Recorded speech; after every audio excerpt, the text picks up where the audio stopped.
Praise the Lord. आप सभी को जय मसीह की। परमेश्वर आप सबको बहुत आशीष दें। हम आए हैं पंजाब में होशियारपुर में सर वीरेंद्र कुमार जी के घर, जो कि बीएसएफ में बॉर्डर सिक्योरिटी फोर्स में सेकंड इन कमांड एक सीनियर पोस्ट पर हैं और बिलोंग करते हैं यूपी से, यूपी साइड से। वेल एजुकेटेड, बहुत हाईली टैलेंटेड एक व्यक्ति। किस तरीके से, किन परिस्थितियों में प्रभु यीशु मसीह पर विश्वास किया, हिंदू बैकग्राउंड से बिलोंग करते हैं, वो सारे ट्रेडिशनल चीजें जो होती हैं वो सब चीजें इनके जीवन में थी। फैमिली अभी भी उन्हीं सब ट्रेडिशन को फॉलो करती है। किस तरीके से, किन हालात, किस परिस्थितियों में परमेश्वर ने इनके जीवन को बदला, आज फेथ में इतने स्ट्रांग है कि लगातार घर में प्रार्थनाएं चलती हैं और हर एक काम जो परमेश्वर का वचन बताता है उसको उसी के अनुसार करते हैं। लेकिन हमेशा जीवन ऐसा नहीं था। किन हालात, किन परिस्थितियों में परमेश्वर ने इनका जीवन बदला, मैंने गवाही सुनी है, बहुत अद्भुत गवाही है। बहुत अद्भुत काम परमेश्वर ने इनके जीवन में किए हैं और सबसे बड़ी बात, खुद यीशु मसीह का दर्शन इन्होंने पाया है। यीशु मसीह खुद इनके पास आए, यीशु मसीह ने इनके जीवन में अद्भुत काम किए हैं। वो क्या कुछ गवाहियां बनी, कैसे कैसे प्रभु में आए, वो सब बहुत अद्भुत और दिलचस्प गवाही को हम सुनेंगे। सभी को जय मसीह की। और मेरा नाम वीरेंद्र कुमार है और मैं ईस्टर्न यूपी का बेसिकली रहने वाला हूँ। बेसिकली हम लोग वहीं से बिलोंग करते हैं। Traditional Hindu family, typical Hindu family जिसको कह सकते हैं वो है। सारे पूजा पाठ बचपन से लेकर सयाने होने तक, नौकरी में आने तक, और अभी से लगभग 2-3 साल पहले तक तो पूरी तरह से पूजा पाठ और उसी तरह से हम लोग इन्वॉल्व रहे, और जैसे कि सभी हिंदू फैमिली में होता रहा है। और अगर मैं बताऊं कि मैं कैसे आया बीएसएफ में, अपना मसीही में, तो इसके लंबी स्टोरी है, लेकिन ज़्यादा गहराई में हम नहीं जाएंगे। और मैं थोड़ी थोड़ी चीज़ों में करके कोशिश करूंगा कि इसको मैं कंक्लूड करूं। तो जैसा कि मैंने पहले बताया कि अपना मैं यूपी का रहने वाला हूं। हिंदू फैमिली बैकग्राउंड है हमारा, मेरी वाइफ है, ये हम लोग सभी एक ही फैमिली बैकग्राउंड से हैं। और टिपिकल हिंदू फैमिली जिसको बोल सकते हैं आप, अगर वर्ड यूज़ करो तो मैं गलत नहीं होगा, क्योंकि कोई भी पूजा कर्मकांड ऐसी जो चीज़ नहीं होती थी, जो होती है, जो हमारे यहाँ नहीं होती है। हर चीज़ को बड़े रिलीजियसली फॉलो करते थे। और बात अगर शुरू करें तो ये बात मेरे जीवन में जो मेरी शादी के बाद से चीज़ें बदलने लगी। मेरी शादी बीएसएफ में मैं आ गया था 1997 में, ऑफिसर ग्रेड में आया था मैं। डायरेक्ट एंट्री ऑफिसर हूँ मैं बीएसएफ का। और उसके बाद में क्या कहते हैं कि 2000 में मेरी शादी हुई। और शादी के बाद 2001 में मेरी पहली बेटी का जन्म हुआ। नाम उसका श्रेया है। और उसके जन्म के कुछ समय के बाद में मेरी ससुराल और मेरे मेरे अपने घर के बीच में जो गैप है वो लगभग 5-6 किलोमीटर का गैप है। और एक बात जो 2002 के आसपास हुई थी वो ये था कि क्या कहते हैं, मेरी वाइफ अपने मायके गई हुई थी और मायके में रह रही थी, और उनको कोई भी ऐसा कोई ज्ञान नहीं था मसीही जीवन का, और जीसस के बारे में कुछ भी नहीं जानते थे, और घर में भी कोई चर्चा नहीं, कोई बातचीत नहीं।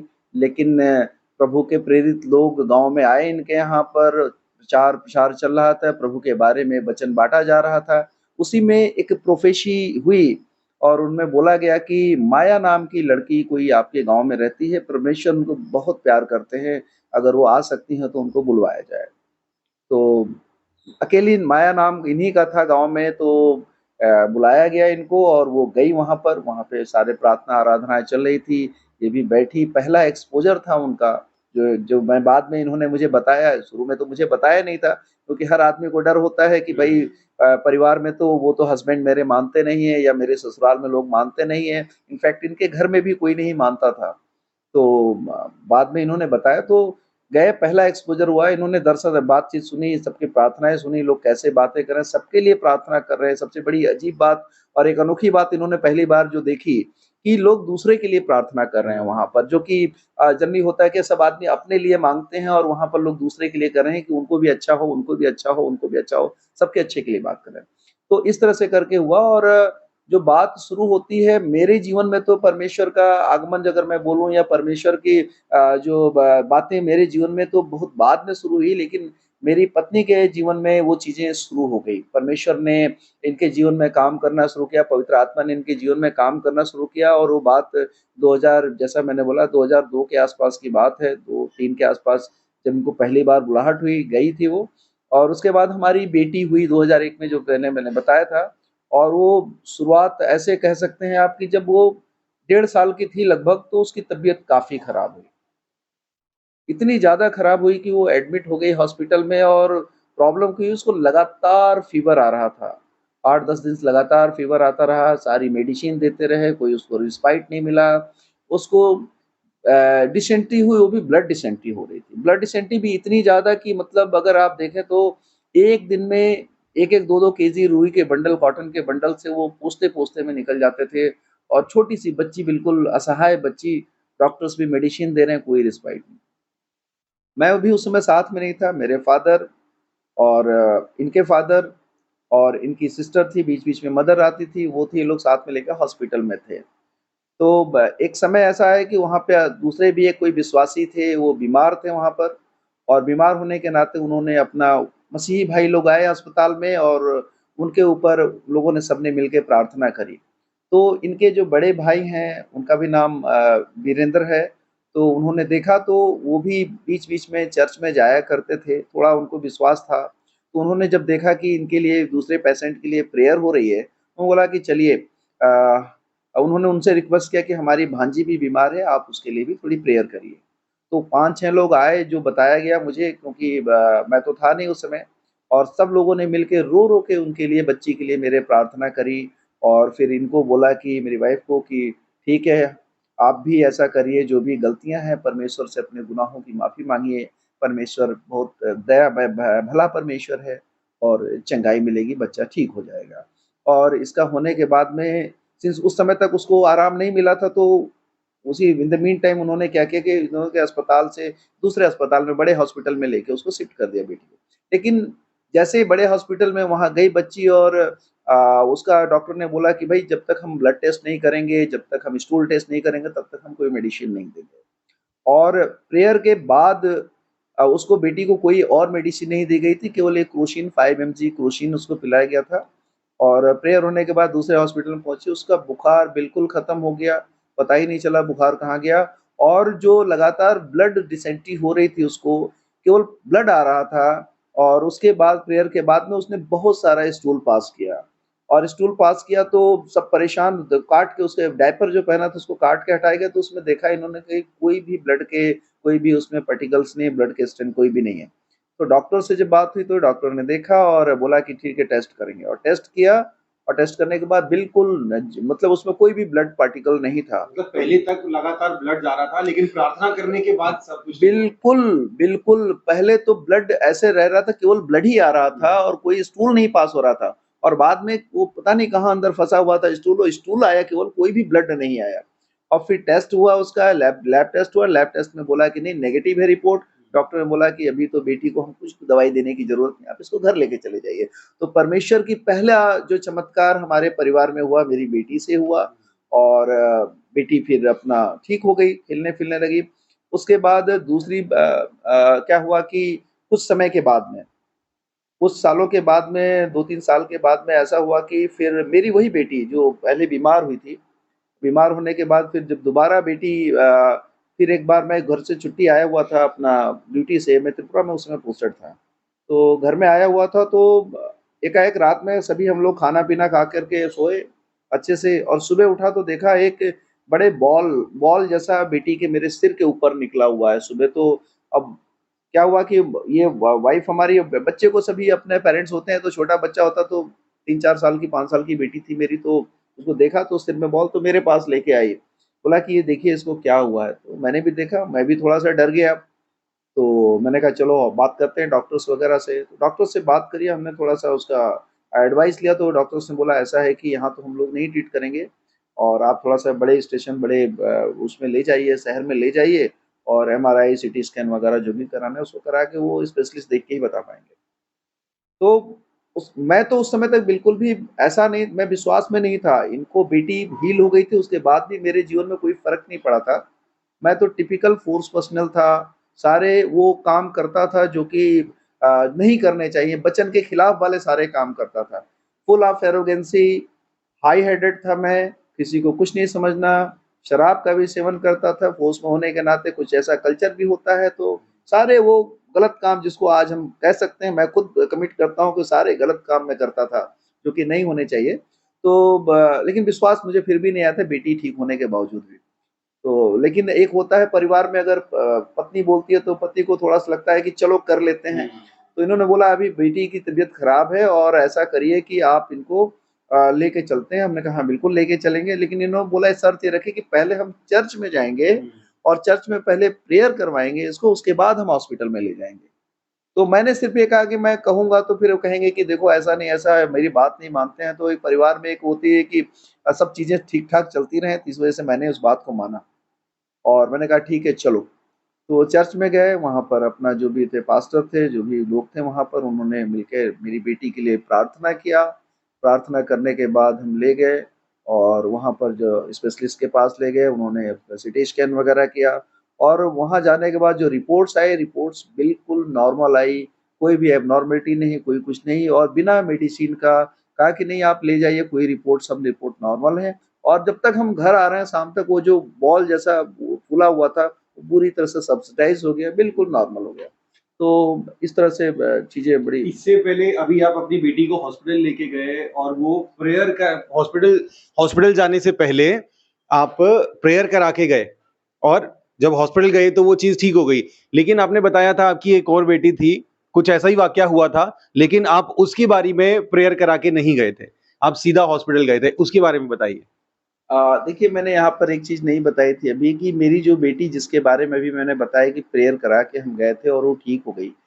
इससे एक छोटी बेटी थी हमारी, इसके बाद पैदा हुई थी, 3 साल छोटी थी और बीच में वो बीमार हुई, बहुत हेल्दी थी। बचपन में जब पैदा हुई थी काफ़ी हेल्दी थी, ठीक-ठाक थी, डॉक्टर्स ये बोलते थे कि इसको कभी कोई बीमारी नहीं होगी और बिल्कुल खाएगी, पिएगी, पेट भरा रहेगा और वो अच्छी-खासी बढ़ती चली जाएगी। ठीक है, सबको अच्छा लगता है पेरेंट्स को, हमें भी लगा चलो कोई दिक्कत नहीं, लेकिन वो जब मैं नॉर्थ ईस्ट में पोस्टेड था, तो उस समय उसकी तबीयत खराब हुई। और तबीयत खराब हुई उसके बाद फिर हम उसको वहाँ पे हमें इलाज नहीं हो पा रहा था तो हम उसको घर लेके चले आए।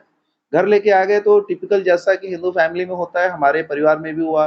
दवा तो हम करा रहे थे लेकिन हमारे पेरेंट्स से जो और लोग थे, जो आस-पास के लोग थे, बोला नहीं इसको कोई न कोई और भी असर है, इसको कहीं झाड़-फूँक कराना है तो हम तांत्रिक के पास भी जो ओझा होते हैं उस टाइप के लोग जितने भी पूजा-पाठ जो गलत तरह से जो कोई किसी देवी की पूजा करता है, कुछ करता है, हमने उसको भी कराया, खूब कराया।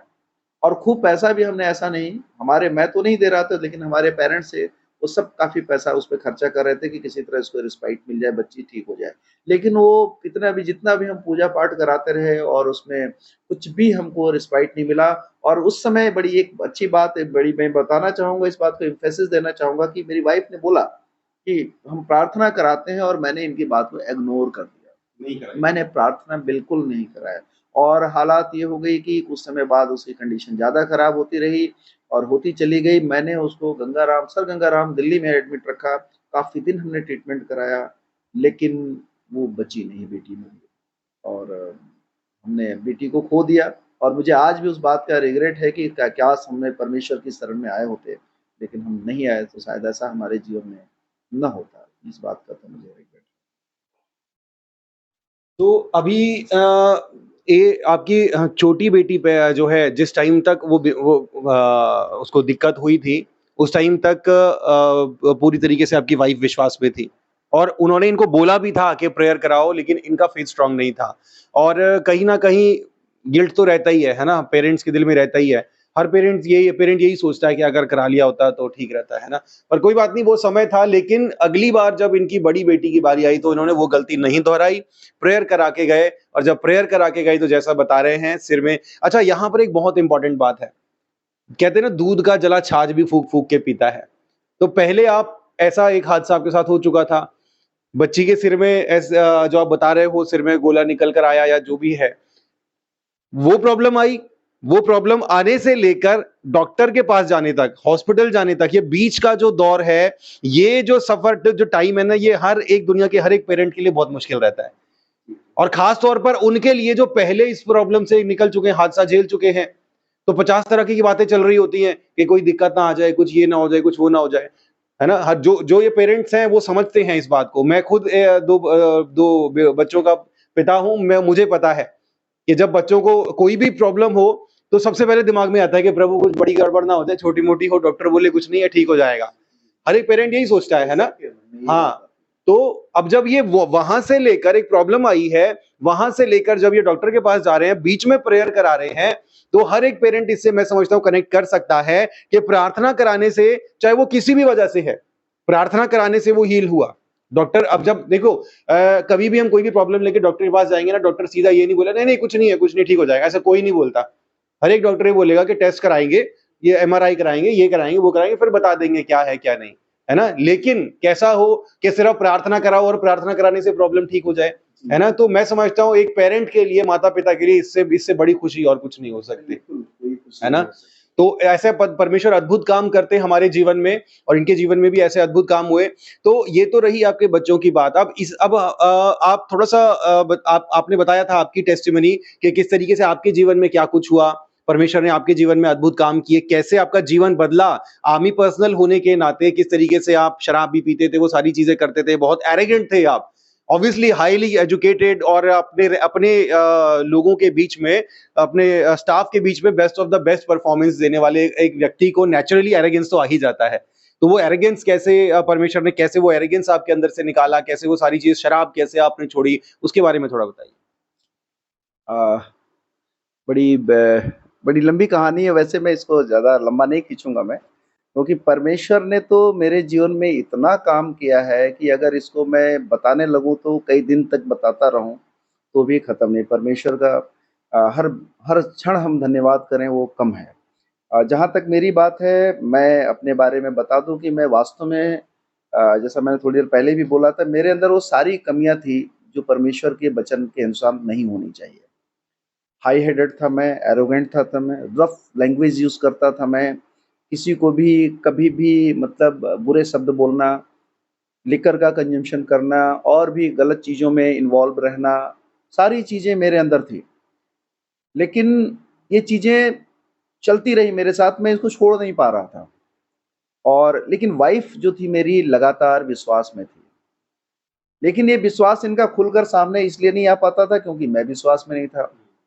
और वो प्रेयर भी करती थी, मुझे बोलती थी कि प्रेयर में बैठो शाम को।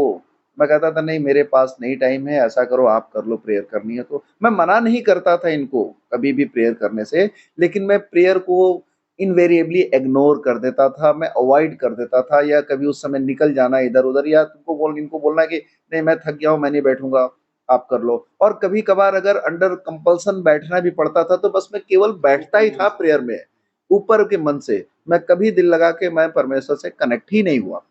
लेकिन मैं ये जानता हूँ कि मेरी ज़िंदगी में एज़ ए फ़ोर्स पर्सनल मैं नॉर्थ ईस्ट में भी रहा, मैं कश्मीर में भी पोस्टेड रहा, मैं नक्सल ऑपरेशंस में भी रहा, और उस दौरान में मेरे जीवन में कई ऐसी घटनाएँ हुई हैं जिनको अगर मैं आज रिव्यू करता हूँ, अगर उनको दोबारा अगर मैं देखने की कोशिश करता हूँ, तो मैं देखता हूँ कि मैं शायद अभी ज़िंदा ना रहता। और मेरा जीवन तो बहुत पहले खत्म हो जाना चाहिए था। लेकिन मुझे अब महसूस होता है कि वो सिर्फ़ और सिर्फ़ इनकी प्रार्थनाओं का असर था, परमेश्वर की दया इनकी प्रार्थनाओं के साथ मेरे साथ बनी हुई थी कि मैं छोटे-छोटे मोमेंट में मैं बड़ी-बड़ी घटनाओं से बचता रहा। कोई ब्लास्ट हो रहा है तो उसमें बच गया मैं, एनकाउंटर्स चल रहे हैं उसमें आस-पास के लोग इंजर्ड हो गए, मुझे कुछ नहीं हुआ। मैं सोचता था कि मैं ऐसे कैसे बच जाता हूँ? आज मुझे रियलाइज़ होता है नहीं वो सारा कुछ था परमेश्वर मेरे साथ थे और इनकी प्रार्थनाओं की बदौलत थे। और मेरे अंदर तो सारी कमियाँ ही कमियाँ थी। और अगर धीरे-धीरे, धीरे-धीरे ये समय चलता रहा और मैं अपने आप में कोई सुधार नहीं कर पा रहा था। और यहाँ तक कि मैं 2019 में मैं फ़िरोज़पुर में मैं पोस्टिंग आया, और फ़िरोज़पुर में पोस्टिंग आया तो उस समय तक भी मैं उन्हीं सब चीज़ों में लिप्त था। लेकिन पंजाब में आने के बाद थोड़ा-थोड़ा ज़्यादा एक्सपोज़र मुझे मिला। मसीही लोगों से भी थोड़ा बहुत मिलने का मौका मिला मुझे, बातचीत भी कुछ लोगों से हुई। लेकिन मैं प्रार्थना तो शुरू किया मैं, लेकिन फिर वो हाफ़ हार्टेड प्रेयर में करता था। शराब भी नहीं छोड़ा मैंने, गलत चीज़ें भी नहीं छोड़ी मैंने, सारे गलत काम करता था। लेकिन एक समय ऐसा आया, परमेश्वर ने मेरे मन में ऐसा डाला, मैं घर में बैठा हाथ में शराब लिए हुए बैठा हूँ, और बेटा है कुछ एक गेम खेलता था कंप्यूटर पे, मोबाइल पे, और वाइफ़ ने बोला कि बेटे को बोला कि ये क्यों खेलते हो? तो बेटे ने एक बोला कि आप मुझे तो मना करते हो, पापा भी पीते हैं और आपने पापा को तो बोला नहीं कुछ करने के लिए। तो इन्होंने मुझे आके बोला देखिए बेटा ऐसा बोल रहा है और उस समय मेरे अंदर में कुछ ऐसी ऐसे अब कुछ अब जो भी कहें परमेश्वर के पवित्र आत्मा का जो भी है या जिसका भी है असर कहें, मुझे तो लगता है कि वो परमेश्वर ही था क्योंकि शराब एक ऐसी चीज़ है जिसको छोटी-छोटी चीज़ों में कोई छोड़ता नहीं है। जो पीने वाले लोग हैं वो जानते हैं कि इतना आसान नहीं है जो लंबे समय से अगर कोई शराब पी रहा हो तो उसको एक झटके में छोड़े।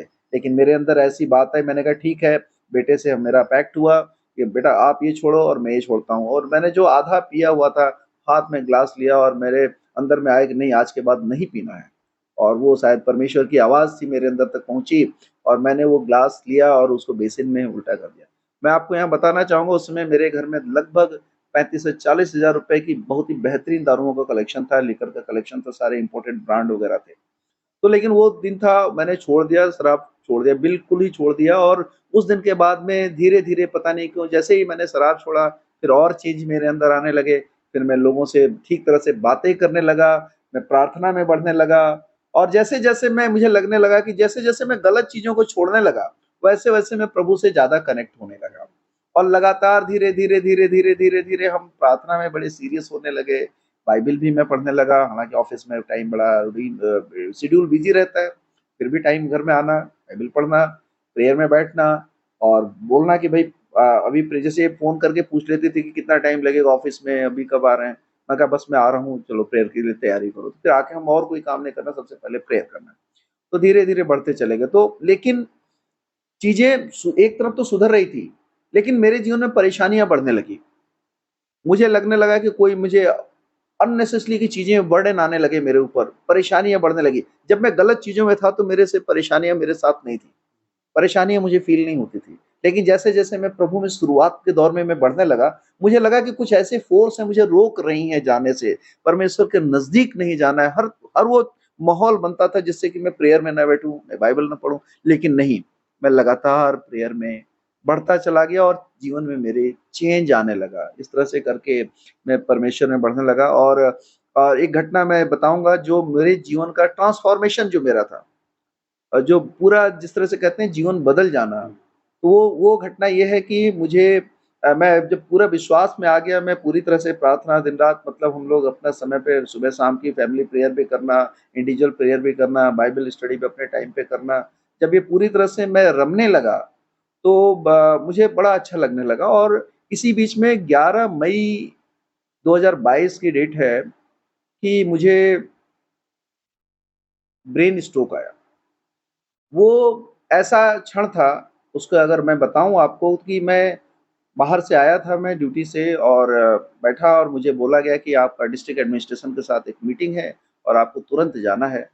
तो मैं जल्दी-जल्दी फ्रेश हुआ और मैंने कहा खाना लगाओ, खाना खाए और हम चल दिए। और मेरे एक और अधिकारी साथी थे, मेरे हमरैंक थे और हम लोग उन्होंने बोला कि मैं भी साथ में चलूँगा, हमने कहा ठीक है चलेंगे। और हम जैसे ही थोड़ी देर के बाद निकलते हैं और घर से निकलने के लगभग 20-25 मिनट के बाद में फ्लाईओवर आता है और फ्लाईओवर में मैं गवर्नमेंट व्हीकल में चल रहा था, सरकारी गाड़ी थी मेरी और मैं जैसे ही चल रहा हूँ तो मुझे लगा कि मेरी गाड़ी जो है एक अलग डायरेक्शन में उड़ रही है। और मैं फिर ड्राइवर को मैंने डाँटा, मैंने कहा तुम गाड़ी कैसे चला रहे हो? तो आस-पास में जो लोग बैठे थे मेरे साथ बोले सर गाड़ी तो ठीक तरह से चल रही है। मैंने फिर उस बात को इग्नोर किया, 2-3 सेकंड का फिर पॉज़ आया, फिर मुझे लगा कि नहीं गाड़ी उड़ रही है किसी और बुरी तरह से उड़ रही है जैसे लॉन्च होता है रॉकेट उस तरह से गाड़ी उड़ रही है। मैंने फिर ऐसा बोला, तो जो अधिकारी मेरे साथ बैठे थे उन्होंने बोला कि सर गाड़ी तो ठीक चल रही है लेकिन आप ठीक हैं क्या? तो मुझे उस समय रियलाइज़ हुआ कि शायद कोई मेडिकल इमरजेंसी आ गई है और मेरी मेरी कंडीशन शरीर में चेंजेज़ आने लगे मेरे और क्योंकि उस समय तक क्लॉट मेरे ब्रेन में पहुँच गया था जो डॉक्टर्स ने बताया है और ऑक्सीजन लेवल ब्रेन में कम होने लगा था। तो काफ़ी सारी प्रॉब्लम बॉडी में जनरेट होने लगी, जो लोग मेडिकल साइंस के बारे में जानते हैं, जिन्होंने एक्सपीरियंस किया होगा, उन सब चीज़ों को ज़्यादा समझ सकते हैं। तो मुझे लगा कि नहीं मेरा साथ कुछ गड़बड़ होने वाली है और मैंने उस समय सिर्फ़ और सिर्फ़ मुझे प्रभु यीशु दिखाई दिए और मैंने एक ही बात जो बोल पाता था, बोल सकता था उस समय जो मेरे सेंस थी, मैंने बोला परमेश्वर, प्रभु यीशु मैं इस समय बड़ी खराब कंडीशन में हूँ, मैं नहीं जानता हूँ कि मेरे साथ क्या है लेकिन आप जानते हो हर चीज़ को और मैं इस समय कुछ नहीं कर सकता हूँ, मैं अपने जीवन को सिर्फ़ और सिर्फ़ आपके हाथों में सुरक्षित करता हूँ। आप सँभालिए और आप जैसा चाहें मेरे जीवन में उस तरह से मुझे सँभालें और आगे बढ़ाएँ। और इतना कहने के बाद मैंने अपने मन में जो छोटी-सी मैं प्रार्थना इतनी ही मैं कर सका और उसके बाद में मैंने फिर डॉक्टर सब लोग सारी मीटिंग्स वगैरह कैंसल है, हॉस्पिटल एक्टिवेट हो गए, पीछे बटालियंस भी एक्टिवेट हो गई, सारे लोग लगे गए, मैं हॉस्पिटल में पहुँच गया। हॉस्पिटल में जब मैं पहुँचा तो ऐसी कंडीशन थी कि डॉक्टर्स ने कहा कि ये तो बस 50-50 वाली कंडीशन है, बच भी सकते हैं, नहीं भी बच सकते हैं। और फिर ठीक है, इमरजेंसी में सीटी स्कैन हो रहे हैं, कभी कोई इंजेक्शंस लग रहे हैं, थ्रोम्बोलाइसिस मुझे किया, जिसमें एक इंजेक्शन आता है 60 60-65,000 का एक ही इंजेक्शन आता है। उन्होंने लगाया ब्लड क्लॉट को ब्रस्ट करने के लिए। लेकिन वो सब लगाने के पहले डॉक्टर्स का ये था, इमेज या इंप्रेशन ये था कि शायद ये ना बचें। और अगर ये बच भी जाते हैं वर्स्ट टू वर्स्ट केस में, तो मतलब ये पैरालाइज़ हो जाएँगे। लेकिन परमेश्वर की बड़ी महिमा थी, परमेश्वर के हाथों में मैं शायद सुरक्षित था पूरी तरह से और सारा मेडिकेशन तो एक बहाना था, बचाने वाला तो परमेश्वर था। और उन्होंने क्या किया कि सारे टेस्ट होने के बाद, सारा मेडिकेशन होने के बाद मैं स्टेबल हो गया, मेरी कंडीशन स्टेबल हो गई और ट्रॉमा मेरे ऊपर इतना ज़बरदस्त ट्रॉमा था कि आप इमेजिन कर सकते हैं कि कुछ घंटों में I lost 6 kgs of weight. 6 kilo मेरा वज़न कम हुआ था कुछ घंटों में जो मुझे वो ट्रॉमा आया था। और उसके बाद नेक्स्ट डे फिर डॉक्टर्स की मैं चला गया इमरजेंसी में क्रिटिकल केयर यूनिट में रहा मैं।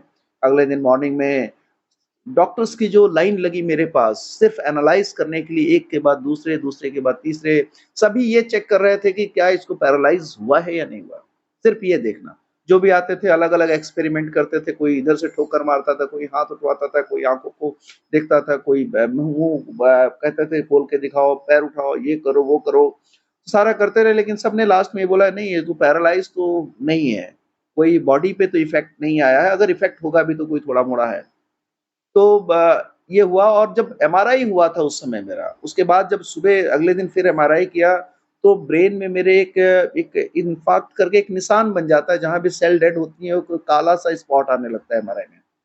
तो डॉक्टर ने देखा, बोला कि ठीक है, अभी तो आपकी कंडीशन जो भी है, ठीक है, लेकिन एक निशान आ रहा है और ये निशान मैंने उस निशान के बारे में जब चर्चा किया उनसे डॉक्टर से, तो बोला ये निशान परमानेंट होता है, ये निशान कभी खत्म नहीं होता है और इस निशान के साथ ही आपको रहना पड़ेगा, कोई कोई फ़र्क नहीं पड़ता है क्योंकि सेल्स अपना रास्ता ढूँढ लेती हैं, ब्लड वेसल्स नई बन जाती हैं ब्रेन में, तो इससे कोई परेशानी नहीं लेकिन निशान आपका कभी खत्म नहीं होगा। तो मैंने कहा कोई बात नहीं है, मैं परमेश्वर की दया सर्वाइव कर गया। लेकिन जैसे ही क्योंकि हमारा हर साल एक एनुअल मेडिकल होता है फ़ोर्सेज़ में सभी को जो फ़ोर्स पर्सनल हैं या बाकी लोग भी जो जानते हैं। तो जब मैं एनुअल मेडिकल के लिए गया तो जब मेरा एग्ज़ामिनेशन हुआ तो उसमें जब वो इन्फार्क्ट देखा गया, निशान देखा गया, तो मुझे लो मेडिकल कैटेगरी में प्लेस कर दिया गया। कहा कि नहीं आपका तो मेडिकल कैटेगरी तो डाउन करनी पड़ेगी, मुझे लो मेडिकल कैटेगरी में प्लेस। अब लो मेडिकल कैटेगरी में प्लेस होना मतलब कि you are ineligible for next promotion. आप प्रमोशन रुक जाता है, आपको अगला प्रमोशन नहीं मिलेगा, फ़ोर्सेज़ में ऐसा होता है। तो ठीक है, जो होता है ठीक है, लेकिन हमने कोई बात नहीं और एक बड़ी बात ये हुई कि इस इंसिडेंट के बाद में ये मेरा हेल्थ में जो मेरे को बॉडी में जो मेरे लाइफ़ में ट्रॉमा आया था मेरे, हमारी प्रेयर करने की जो बात थी वो और बढ़ गई। हमारी भूख बढ़ गई प्रेयर की जो कई बार होता है कुछ लोग के ज़िंदगी में कठिनाई आती है तो परमेश्वर से दूर भागने लगते हैं। लेकिन मेरे साथ ऐसा नहीं हुआ, मुझे लगा कि नहीं मुझे तो परमेश्वर ने ये ज़िंदगी जो मेरी है मुझे परमेश्वर ने ही बचाया है। और मेरे अंदर ये फ़ेथ रहा कि नहीं मुझे सिर्फ़ परमेश्वर ने बचाया है, दवाई और डॉक्टर्स तो एक बहाना थे। क्योंकि दवाई और डॉक्टर्स का जो ओपिनियन है कि मेरे लाइफ़ में जो मिरेकल है कि मुझे पैरालाइज़ नहीं हुआ है। ये सारा कुछ है तो ये तो मिरेकल ही है और मेरा जान बचना और पूरे हाथ सारे लिम्ब्स मेरे सब कुछ इंटैक्ट और सारे फिट है। तो मैं ये मान के चल रहा था और मैं मानता आज भी मैं क्लेम करता हूँ इस बात को सबके सामने कहता हूँ कि ये सिर्फ़ और सिर्फ़ परमेश्वर की वज़ह से मेरी ज़िंदगी बचा। तो ब उसमें हुआ फिर तो मुझे लो मेडिकल कैटेगरी में प्लेस कर दिया गया। जब लो मेडिकल कैटेगरी में प्लेस किया तो मेरा एक बार थोड़े समय के लिए तो लगा कि नहीं, ये तो गलत हो गया। मैं इतने साल की सर्विस के बाद जब मैं प्रमोशन के लिए ड्यू हो रहा हूँ तो अभी तो लो मेड लेकिन मुझे अपने परमेश्वर पे बड़ा विश्वास था। मैंने कहा वो सर्व सामर्थी परमेश्वर है हम बात करते थे, ये भी बोलते थे कैसे होगा? मैंने कहा चिंता नहीं करनी है, जिसने बचाया है, जिसने जीवन दिया है, जिसने हमें नाम लेके बुलाया है, वो हमें सब तरह से सारे सारे बंधनों से आज़ाद करेगा, सारी परेशानियों से बाहर लेके जाएगा। जब वो लाल समुद्र को 2 हिस्सों में कर सकता है, तो ये तो उसके लिए कोई बड़ी बात नहीं है। वो तो हमें निकालेगा ही निकालेगा इस परेशानी से, हमें कुछ नहीं, जो होगा अच्छा होगा। और अगर हमारे जीवन में ये रहेगा भी, तो शायद हमारे अच्छे के लिए परमेश्वर ने किया है। इस मेंटालिटी के साथ मैंने अपने प्रार्थना लाइन को, प्रेयर लाइन को कंटिन्यू किया, हम और बढ़ते चले गए प्रार्थना। उस समय तक एक बात और मैं बताना चाहूँगी, हमने बपतिस्मा नहीं लिया था, क्योंकि इंसिडेंट के बाद जो ये मेरे साथ मेडिकल इमरजेंसी आई थी, इसके बाद मेरा फेथ बढ़ा। उसके पहले तक फेथ था, बढ़ गया था काफ़ी, लेकिन उस लेवल पे नहीं पहुँचा था कि मैं बपतिस्मा लूँ। लेकिन इसके बाद इंसिडेंट होने के बाद मेडिकल इमरजेंसी के बाद हमारा फेथ पूरे परिवार का बढ़ता चला गया। हम लोग दिन-रात प्रार्थना में रहे। तो उसके बाद ये हुई कंडीशन कि चलो ठीक है, तो फिर हमने अल्टीमेटली 24 नवंबर 2022 को मैंने, मेरी वाइफ ने, मेरी बेटी ने बपतिस्मा भी हमने ले लिया। और बपतिस्मा लेने के बाद की जो सबसे बड़ी एक बड़ी बात है कि ये हमने जहाँ बपतिस्मा लिया, उन्होंने हमें बोला था कि आप लगातार अगले कुछ दिनों तक, 6-7 दिन तक, 7 दिन तक आप लगातार प्रेयर करिएगा, दिन-रात प्रेयर में रहिएगा। परमेश्वर आपको कुछ न कुछ दर्शन, कुछ न कुछ आपको ज़रूर कोई अपना एक अपना दिखाएगा कुछ आपको, परमेश्वर का आपको किसी न किसी तरीके से आपको आभास होगा। तो आपने देखा होगा, अगर बाइबल भी पढ़े कई बार, तो लिखा है कि 7 का ज़िक्र कई बार आया है। कई बार 7 बार डुबकी लगाने की बात होती है, नमान कोड़ी को जो बोला था, या कई बार हर जगह देखेंगे तो इस तरह से कई फिगर के साथ में। तो उसी तरह मुझे लगा कि नहीं, अगर उन्होंने बोला है कि 7 दिन, तो पर प्रेयर तो करते हैं, तो हम लोग थोड़ा-सा लगातार प्रेयर में बने रहे। मैं ख़ास करके लगातार, मुझे और कोई काम नहीं था, छुट्टियों पे चल रहा था, मैं मेडिकल लीव पर था। तो मैं जब टाइम मिलना तो बाइबल पढ़ना या फिर प्रेयर करना, ऐसा चल रहा था लगातार। और 7वाँ दिन था, 7वीं रात थी इनफैक्ट, उसके बाद अगले सुबह 8वाँ दिन शुरू हो जाता है। तो जो 7वीं रात थी, उस रात में लगभग 1:30 बजे का समय था। मैं और मेरी वाइफ़ हम लोग सोए थे कमरे में, और 1:30 बजे के करीब ऐसा लगा कि एक छोटे से कमरे में मैं हूँ, छोटा-सा कमरा है, सफ़ेद रंग का अंदर पेंट हो रखा है, और एक ही दरवाज़ा है उसमें। कोई खिड़की भी मुझे दिखी नहीं उस कमरे में। और दरवाज़ा खुलता है, और उसमें प्रभु यीशु के मतलब उनकी देह के रूप में जो हम देखते आ रहे हैं, जो हमने देखा है, जो उनका वर्णन बाइबल में पढ़ा है कि दरमियाना शरीर था, उम्र 30-32 साल की, गहरी आँखें। मतलब उसी तरह से एक देखता हूँ मैं, एक व्यक्ति आ रहे हैं, यीशु के रूप में, फॉर्मेट में उनकी तरह के दिख रहे हैं बिल्कुल। और उनकी आँखें, मैं पैर को नहीं देख पाया, पैरों की तरफ मेरा नज़र ही नहीं गई, लेकिन मैं उनकी आँखों में डूब के रह गया। मैंने दुनिया में उससे अच्छी आँखें मैंने कभी देखी नहीं किसी की। इतनी गहरी, इतनी शांत आँखें, और इतना उन आँखों में दर्द था, मैं उसको बयान नहीं कर सकता। ऐसा लगा कि उन आँखों में दुनिया भर का दर्द समेटा हुआ है। और मैं उन आँखों में बस देखता रह गया, और उन्होंने, मैं कुछ बोल नहीं पा रहा हूँ। उस ऐसी हालत थी मेरी कि मैं कुछ भी नहीं बोल पा रहा हूँ। बस वो आए और आके उन्होंने बोला कि चलो प्रार्थना करें। और मैं कुछ नहीं, मैं जैसे बस मैं जैसे एक रोबोटिक टाइप हुआ, और मैं थोड़ी देर के बाद मुझे लग रहा है कि मैं घुटनों पे बैठ के प्रेयर कर रहा हूँ, और मेरे सिर पे उनका हाथ है। और हाथ रखा हुआ है, और उसके थोड़ी देर प्रेयर कर रहे हैं, उसके बाद मेरे अंदर से कुछ ऐसा निकला, जैसे कि कोई मांस जुड़ा हुआ था और उसको खींच करके, फाड़ करके निकाला गया हो, और मेरे सामने से निकल के जा रहा है। तो मेरे सामने एक बार निकला, तो मुझे लगा कि कुछ मेरे अंदर से निकल रहा है, जो खींच के निकाला जा रहा है, जो जैसे लग रहा है हज़ारों लाखों साल से मेरे अंदर समेटा हुआ, फँसा पड़ा है। वो निकला, और उसके थोड़ी देर के बाद, 5-7 सेकंड के बाद, दोबारा वैसे ही मेरे अंदर से कुछ खींच के और निकल रहा है। तो मैं देख रहा हूँ उनका हाथ मेरे सिर पे था, जब ये सारी चीज़ें चल रही हैं मेरे मैं दर्शन में जो मैं देख रहा हूँ। और जैसे ही जब 2 बार निकला, तो मैंने ऊपर नज़र फेरी, नज़र उठा के देखा, तो हाथ अभी भी मेरे सिर पे था। मैंने बोला, ये 2 बार क्या मेरे अंदर से निकला है? तो उन्होंने सिर्फ़ बोला कि अच्छा 2 बार, और मुस्कुरा दिया उन्होंने केवल। और वो मुस्कुराहट मैं कभी ज़िंदगी में मतलब भूल नहीं सकता हूँ, अपने मरते दम तक परमेश्वर को, मतलब वो उस मुस्कुराहट से मैं बाहर नहीं आ सकता हूँ। तो उसके बाद वो खड़े हो गए, और सामने ही उसी कमरे में एक तख्त जैसा पड़ा हुआ था, और मैं वो जाके उस पे बैठे, और मैं था वहाँ पर कमरे में, और उस कमरे में जो मुझे लगा, मेरे साथ कुछ छोटी-सी चीज़ थी, क्या था मुझे नहीं पता, लेकिन वो, मैं भी जिद कर रहा हूँ उनसे कि मुझे पवित्र आत्मा देखना है, और वो भी जंप कर रहे हैं, छोटी-सी चीज़ क्या था, मुझे, मैं नहीं, मैं आज भी मैं उसको रिकॉग्नाइज़ नहीं कर पाता हूँ। तो हम कह रहे हैं कि हमें पवित्र आत्मा देखना है, उनसे हम जिद कर रहे थे। और वो सामने हमारे बैठे थे, वो उसे तख्त पे जैसा टाइप का था। तो वो थोड़ा-सा मुस्कुराए, और हम खड़े हैं, और एकाएक क्या होता है कि कमरे में कोई खिड़की दरवाजे नहीं है लेकिन लाइट खिड़की दरवाजे नहीं है लेकिन लाइट आने लगी और लाइट की रेज एक-एक करके कमरे में घुस रही हैं और थोड़ी देर में पूरी कमरा पूरी तरह से लाइट से भर जाता है और मैं उनको देख नहीं पा रहा हूँ। और ये थोड़े सेकंड का था और उसके बाद थोड़ी देर के बाद फिर लाइट खत्म हो गई, वो बैठे मुस्कुरा रहे हैं वहाँ सामने। और सडनली मेरी नज़र उसी समय एक कोने में कमरे में पड़ती है तो देखता हूँ मैं कि साँप मेरे कमरे में उसी कमरे में एक साँप है, लेकिन उसका सर नहीं दिखाई दे रहा है। ऐसा लग रहा है जैसे या तो उस कमरे के अंदर से कोई छेद है, उसके अंदर से निकल के भाग रहा है या उसका सर कोई कुचल के खत्म कर दिया गया है। तो मैंने उनकी तरफ इशारा करके बोला कि ये क्या है? तो उन्होंने कुछ जवाब नहीं दिया और केवल जस्ट मुस्कुरा दिया और मुस्कुरा के ऐसा लगा जैसे कि वो कुछ भी नहीं है, जैसे वो बेकार की चीज़ कुछ नहीं है वो। मतलब ऐसे होता है जैसे हम बच्चों को बोलते हैं ना, अरे कुछ नहीं है, हम इग्नोर कर देते हैं बात को, वैसे उन्होंने मेरी बात को मुस्कुरा के इग्नोर कर दिया, कुछ नहीं है। और इसके बाद थोड़ी देर बाद मेरी रात के 1:30 बजे का समय था लगभग, मेरी नींद खुल गई। और इसके पहले मैं ये बताना चाहूँगा कि जब नींद खुली उसके पहले मेरी मेडिकल कंडीशन ये थी कि मुझे डॉक्टर्स ने बोला था कि 2 पिल्लो लगा के आप सोना है। मैं झटके से उठ जाता था तो मुझे चक्कर आने लगते थे बुरी तरह से। मुझे बड़ा रिस्ट्रिक्शन में मैं ज़िंदगी जी रहा था। लेकिन जैसे मेरी नींद खुली मुझे लगा मेरा शरीर बिल्कुल हल्का हो गया है, मेरे अंदर से पता नहीं क्या-क्या निकल गया है, बोझ, परेशानी, दिक्कत, बीमारी सब कुछ निकल गई है। मैंने वो दोनों पिल्लो उठाया और जो लगी थी मैंने दोनों पिल्लो को उठा के लिटरली मैंने फेंक दिया और मैं प्रार्थना में लग गया अपना। मुझे लगा कि नहीं, मुझे अंदर से आया कि मुझे प्रार्थना करनी चाहिए। मैं प्रार्थना करने लगा और मैंने परमेश्वर से पूछा, परमेश्वर अगर ये आपके तरफ से थी चीज़ें, जो मैंने देखा है ये अगर आपके तरफ से था, तो मुझे कम से कम कुछ इंडिकेशन दीजिए आप।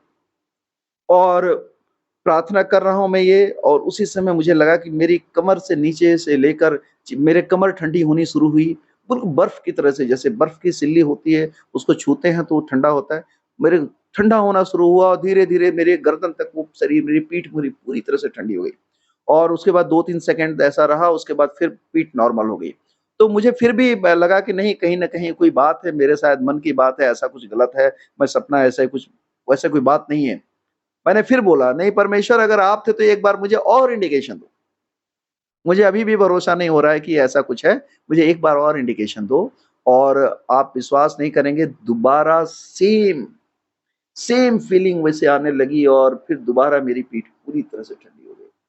और उसके बाद फिर खत्म हो गया। मैं काफ़ी देर प्रार्थना किया, प्रार्थना करने के बाद मैं सोया और उसके बाद से मेरा जीवन पूरी तरह से बदलने लगा, हर दिन बदलता चला गया और प्रार्थना में बढ़ते चले गए, सारी चीज़ों में, सारी गलत चीज़ों से दूर। अभी तो बस ऐसा लगता है कि बस परमेश्वर है, परमेश्वर के अलावा वो सारी चीज़ें बेकार है, दुनिया मिथ्या है। और जो चीज़ें मेरे लिए सबसे ज़्यादा वो थी, जिसको मैं बड़ा घमंड करता था अपने ऊपर, मेरे को जो एरोगेंसी थी, ये सारी चीज़ें थी, सब कुछ था, बुरा बोलना, डाँटना, गाली-गलौज कर देना, किसी को बुरे शब्द बोलना। लेकिन ये दर्शन आने के पहले वो परमेश्वर ने पता नहीं एक बड़े तरीके के साथ मेरे जीवन से वो सारी चीज़ें बाहर निकाली। और ये सारी चीज़ें बाहर निकली उसके बाद मुझे परमेश्वर का दर्शन मिला। अदरवाइज़ तो मैं समझता हूँ कि मैं उन किस्मत वालों में हूँ, परमेश्वर ने जिनको टच किया है, जिनको छुआ है, कि इस तरह का दर्शन मैंने बहुत लोगों से बात किया है कि और ये जल्दी नहीं परमेश्वर का मौका मिलता है। और आज मेरा जीवन पूरी तरह से बदला हुआ है, सिर्फ़ और सिर्फ़ जो भी चीज़ें, भौतिक चीज़ों से मैं पूरी तरह से दूर हो गया हूँ, फालतू चीज़ों से कोई मेरा लेना-देना नहीं होता है। किसी से मैं कोई अगर बुरा भी बोल देता है तो मैं उसको इग्नोर कर देता हूँ और कुछ ऐसी भी चीज़ें होती हैं उनको भी इग्नोर कर देता हूँ। और जो कहते हैं ना कि इस दुनिया में रहते हुए जो बहुत इम्पोर्टेंट है, उन सारी चीज़ों से मैं थोड़ा-सा दूर हो गया हूँ। अभी बस ये रहता है कि बस परमेश्वर के साथ हमारी कनेक्टिविटी बनी रहनी चाहिए और हम जुड़े रहें, किसी भी हालत में रहें, खुश रहें। परमेश्वर में हम बहुत खुश हैं, बहुत आनंदित हैं, मेरा परिवार बहुत आनंदित है, बच्चे बहुत आनंदित हैं और हम लोग एक अलग तरह का जीवन जी रहे हैं और जो आनंद आज मिल रहा है, ऐसा आनंद हमें कभी नहीं मिला। तो मैं तो सभी से ये बोलूँगा कि परमेश्वर को चखना है और चखेंगे तभी हमें पता चलेगा कि हमारा परमेश्वर कितना सहज, कितना भला, कितना सरल परमेश्वर है। सारी चीज़ें, हमारे सारे पाप, सारे श्राप हमारे अपने ऊपर ले लिया उसने। और मेरा एक जो बड़ी बात मैं बोलता हूँ, मैं हर बात, हर जगह, हर स्टेज, हर प्लेटफ़ॉर्म पे जब भी मुझे बोलने का मौका मिलता है, मैं ये बात ज़रूर बोलता हूँ, ये तो गवाही तो अलग चीज़ है, मेरी सबसे बड़ी गवाही ये है कि मेरे पाप क्षमा हुए हैं। मेरे पाप क्षमा हुए हैं, जो पाप खून से भी ज़्यादा गहरे लाल थे, और आज तक कोई इसको क्लेम नहीं करता है कि मैं तुम्हारे पाप क्षमा करूँगा, सिर्फ़ हमारा परमेश्वर, हमारा यीशु क्षमा करता है। उसने कहा है कि मेरे पास आओ, मैं तुम्हारे पाप, और सारे पाप हमारे ऊपर ले लिए, सारे रोग हमारे ऊपर लिए, अपने ऊपर ले लिए उसने। और कहने को अगर मैं कंटिन्यू रखूँ तो इतनी सारी बातें हैं कि हम खत्म नहीं कर सकते हैं। ये थे। तो आपने देखा कितनी अद्भुत गवाही है। एक ऐसे क्षेत्र से आते हैं जहां पर भरमार है, ईश्वरों के नाम पर भरमार है, कमी नहीं है ना? कि ऐसी जगह से आते हैं जहां पर मथुरा कह लो, काशी कह लो, अयोध्या कह लो, इलाहाबाद कह लो, जितना मर्जी कह लो, मतलब अगर देखा जाए कि एक ऐसे ईश्वर की उपासना करनी है जो क्रूस पर टंगा और आसानी से मर गया, और उसके बदले में कौन है? बहुतों के हाथ में बहुत सारे हथियार हैं, बहुत हाथ हैं, बहुत सारे पैर हैं, बहुत सारी गर्दनें हैं। तो अब देखिए कितना अद्भुत परमेश्वर कितने अद्भुत तरीके से बदल देता है जिंदगियों को। इनकी बड़ी बेटी है, उसने भी रिसेंटली 40 दिन की फास्टिंग करी है, 40 दिन की कंटिन्यूअस फास्टिंग, जो एक अपने आप में बहुत बड़ा अचीवमेंट है। तो किस तरीके से परमेश्वर देखिए जीवनों को बदल देता है ना? मैं भी उत्तराखंड के एक क्षेत्र से आता हूं जिसको देवभूमि कहा जाता है, और हम लोग एक ऐसे क्षेत्र से आए हुए लोग यहाँ पर परमेश्वर की बढ़ाई कर रहे हैं। ये अपने आप में बहुत बड़ा ट्रांसफॉर्मेशन है। लेकिन अभी एक बात मैं आपसे पूछना चाहूंगा कि जिस क्षेत्र से आप आते हैं या हम आते हैं, जाहिर सी बात है वहां पर आप अगर विश्वास में हैं तो ऐसा जरूरी नहीं है कि आपके परिवार भी सब विश्वास में हो, बल्कि हो सकता है कि वो आपको अपोज करते हो, है ना? तो जब आप प्रभु में आए शुरू से लेकर अभी तक, या अभी वर्तमान समय में जब आप प्रभु में बढ़ रहे हैं, प्रार्थनाएं करते हैं, तो जाहिर है बहुत सारे परिवर्तन आते हैं। पहले हम चुगली करने में डरते नहीं थे, किसी के बारे में बुरा बोलने से डरते नहीं थे, और लोगों के बीच में घुलते मिलते थे। लेकिन जब हम आत्मिक हो जाते हैं तब इन चीजों से हम अलग हो जाते हैं, दूर हो जाते हैं। तो मैं आपसे जानना चाहूंगा कि जब आपके जीवन में इस तरीके के बदलाव आए, तो आपके रिश्तेदार या वो सारी चीजें जैसे पार्टी, शादी वगैरह, फंक्शन वगैरह होते हैं, वो सारी चीजों में आपको क्या कुछ चैलेंजेस फेस करने पड़े, उसके बारे में थोड़ा सा बताइए। अभी जब पार्टी होती है तो पहले तो मन नहीं करता है, और यदि हम जाते भी हैं तो वहाँ उसी टाइप से एक किनारे बैठे रहते हैं, लेकिन हमेशा वही परमेश्वर की बातें याद आती हैं कि अभी हम परमेश्वर में हैं, तो ये जो भी डांस चलता है, डांस में शामिल नहीं होते हैं, और कोई बार-बार बुलाता भी है तो हम किनारे हट के रह जाते हैं। और शादियों में है कि शादी में जाना भी अच्छा नहीं लगता है, हम सोचते हैं कि इससे अच्छा ना जाओ। पहले बहुत महसूस होता था, नहीं-नहीं होता था किसी की शादी होनी है तो हम सोचते थे कब जल्दी से शादी हो और हम भी जाएँ उसमें, हम भी एन्जॉय करें। लेकिन अभी जब से परमेश्वर में हम लोग आए हैं, किसी गलत चीज़ में बिल्कुल भी मन नहीं लगता है। वो जो अभी मंदिर में चाहे प्रोग्राम हो, चाहे गुरुद्वारे में प्रोग्राम हो, बिल्कुल मैं उसको इग्नोर कर देती हूँ। मैं बोलती हूँ नहीं, मुझे नहीं जाना है। और कहीं न कहीं कोई न कोई अभी अब यहाँ तो फ़ोर्स है, फ़ोर्स में कोई न कोई बहाना करके किनारे ही हो जाती हूँ मैं अभी तो। अब बच्चे भी हैं, तो बच्चे अभी बाहर बच्चों को भी ये बता रखा था, अभी प्रसाद वगैरह जो भी मंदिर से है, वो भी हम लोग कभी नहीं खाते अभी, अभी बिल्कुल बंद कर दिया है। और बिल्कुल से जैसे लगता है कि हमारी लाइफ़ बिल्कुल अलग हो गई है। तो आपके घर वाले भी विरोध करते होंगे ऐसा कुछ? विरोध तो नहीं करते हैं, लेकिन हाँ, उनको ये लगता है कि अंदर ही अंदर उनके मन में है कि ये लोग तो मतलब जीसस को मानना शुरू कर दिया, ये लोग तो क्रिश्चियन बन गए, ऐसा करते हैं। लेकिन अभी उनकी बात से हमें कोई फ़र्क नहीं पड़ता है। हम बोलते हैं कि चाहे बोलो, चाहे जो भी कहो, लेकिन जो सच्चाई जो हमें अब पता चली है, हम उसी सच्चाई पे चलना चाहते हैं। तो आपने देखा कितनी अद्भुत गवाही है। जितनी बातें अभी बोली गई हैं, ये सिर्फ आधी बातें हैं जो थोड़ी देर पहले हमने चर्चा करी थी। बहुत सारी ऐसी बातें हैं जो बोली भी नहीं गई, वो गवाहियाँ सुनते-सुनते काफ़ी सारा समय निकल गया था। लेकिन क्योंकि समय की पाबंदी है, बहुत लंबा वीडियो हम नहीं कर सकते, तो मुख्य-मुख्य बातें जो है वो हमने निकाल कर लेकर आई हैं। लेकिन ऑल इन ऑल सब बातों का निष्कर्ष ये कि हर वो व्यक्ति जो इस वीडियो को देख रहा है, जो हमें देख रहा है और जीवन में परेशान है, तो हम सबका, मैं समझता हूं हम सबका एक ही संदेश है कि अगर आपको अपने जीवन में मुक्ति, शांति, उद्धार, परमेश्वर का प्रेम और आशीषें चाहिए, तो आप प्रभु यीशु मसीह से प्रार्थना करके देखिए। इस अद्भुत गवाही के द्वारा परमेश्वर आप सभी को बहुत आशीष दे। God bless you all.